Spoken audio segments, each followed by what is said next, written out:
और वहीं गृह राज्य मंत्री अजय मिश्रा से हमारी संवाददाता ममता चतुर्वेदी ने खास बातचीत की। इस दौरान उन्होंने स्वतंत्रता दिवस के मौके पर सुरक्षा समेत कई मुद्दों पर चर्चा की। स्वतंत्रता दिवस के मद्देनजर सुरक्षा कड़ी है। गृह राज्य मंत्री अजय मिश्रा ने खास बातचीत की। इस दौरान देश 75वां स्वतंत्रता दिवस मना रहा है। इस पर बातचीत करने के लिए हमारे साथ मौजूद हैं गृह राज्य मंत्री अजय मिश्रा जी। इनसे बात करते हैं।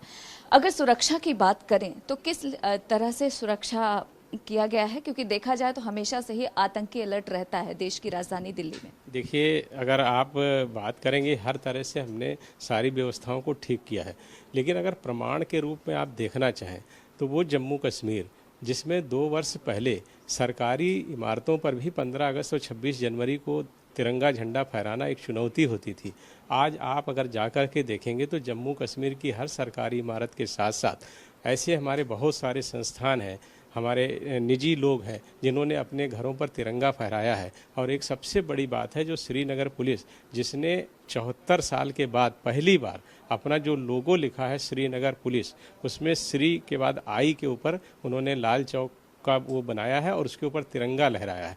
ये एक बहुत बड़ी बात है और जिस तरह से हमने लोगों को सुरक्षा दी है, ये उस विश्वास का एक प्रमाण है कि आज श्रीनगर जैसे क्षेत्र में जहाँ पर तिरंगा फहराना एक चुनौती होती थी, आज घर घर में तिरंगा फहरा रहा है। लोगों को प्रधानमंत्री जी पर, हमारे गृह मंत्री जी पर एक भरोसा और विश्वास बढ़ा है और उसके कारण लोगों के मन में कहीं संशय नहीं है। ये देश अपने 75वीं वर्षगांठ मना रहा है स्वतंत्रता दिवस की, और आने वाले 25 साल की नींव हम प्रधानमंत्री श्री नरेंद्र मोदी जी, गृह मंत्री श्री अमित शाह जी के नेतृत्व में रखने जा रहे हैं। 100 साल में ये भारत, एक भारत श्रेष्ठ भारत, सबका साथ, सबका विकास, सबका विश्वास, ऐसी परंपरा को लेकर आगे बढ़ने वाला है।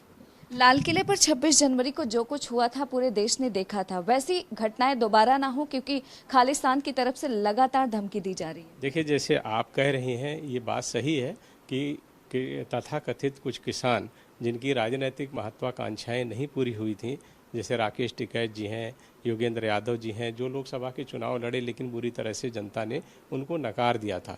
ऐसे लोगों को सहारा लेकर के हमारे राष्ट्र विरोधी कुछ तत्व जो किसानों के कंधों पर बंदूक रख के चला रहे हैं, उसमें खालिस्तान भी एक मोहरा है। वामपंथी विचारधारा के भी लोग थे और वही लोग लगातार ऐसे प्रयास कर रहे हैं कि देश को अस्थिर किया जाए।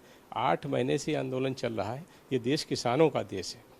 12 करोड़ से ज़्यादा परिवार हमारे खेती पर आधारित हैं। 70 करोड़ से ज़्यादा लोगों की खाने पीने का सारा खर्चा कृषि से निकलता है, लेकिन वो आंदोलन 8 महीने में कहीं परवान नहीं चढ़ पाया। इसका सीधा सीधा मतलब है कि कृषि और किसान से जुड़े हुए जो मुद्दे हमने रखे हैं, जो कानून बनाए हैं, वो किसानों के हित में है। इस कारण ये असफल लोग हमारे देश में कैसे अस्थिरता फैले, ऐसा इन्होंने प्रयास 26 जनवरी को किया था। इन्होंने विश्वास दिला करके कि हम शांतिपूर्ण आंदोलन करेंगे, विश्वासघात किया था और विश्वासघात का तुरंत कानूनी रूप से प्रभावी उपाय किए गए थे और उनके खिलाफ सख्त कार्रवाई की गई थी। और जिन्होंने विश्वासघात किया उनके बारे में आपने देखा, जब अभी उन्होंने संसद को घेरने की बात कही थी तो हमने चाक चौबंद व्यवस्था की थी। इससे आप समझ सकते हैं कि 15 अगस्त को भी एक बेहतर व्यवस्था रहेगी। आखिरी सवाल, जन आशीर्वाद यात्रा निकाल रहे हैं, कहाँ कहाँ जाएंगे, कितनी जगहों से होकर ये जन आशीर्वाद यात्रा निकलेगी? जी, मैं लखनऊ जाऊंगा, लखनऊ से हरदोई, हरदोई से सीतापुर, लखीमपुर होते हुए मेरा बहराइच, गोंडा और अयोध्या जाने का कार्यक्रम। वक्त देने के लिए शुक्रिया। कैमरा पर्सन शेरा के साथ ममता चतुर्वेदी, जनतंत्र टीवी, दिल्ली। खबरों के निष्पक्ष विश्लेषण के लिए सब्सक्राइब करें Jantantra TV and press the bell icon. Never miss any update.